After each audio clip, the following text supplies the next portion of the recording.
Eskalasi ketegangan di kawasan Timur Tengah memasuki babak baru yang kian mengkhawatirkan. Pemerintah Iran baru-baru ini melontarkan ancaman serius sebagai respon atas kabar rencana pertemuan antara Perdana Menteri Israel Benjamin Netanyahu dengan Presiden Amerika Serikat Donald Trump.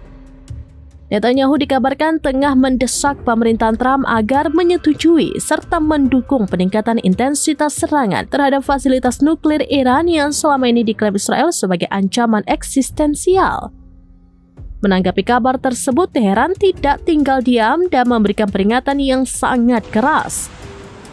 Dalam sebuah wawancara dengan Al Jazeera, Menteri Luar Negeri Iran menyatakan bahwa segala bentuk serangan yang diprakarsai Amerika Serikat terhadap fasilitas nuklir mereka akan segera dibalas dengan serangan langsung ke berbagai pangkalan militer Amerika di kawasan Timur Tengah.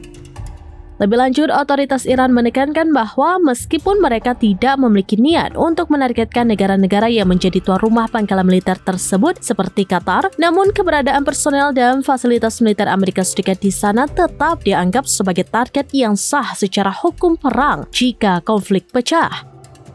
Pemerintah Iran juga memperingatkan Amerika Serikat agar bersiap menghadapi resiko serangan besar terhadap fasilitas militer mereka di lokasi manapun. Iran menegaskan bahwa setiap konfrontasi fisik yang dimulai oleh pihak lawan akan memicu konsekuensi serius bagi stabilitas militer Amerika Serikat di seluruh wilayah tersebut.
Download Tribun X sekarang, menghadirkan lokal menjadi Indonesia.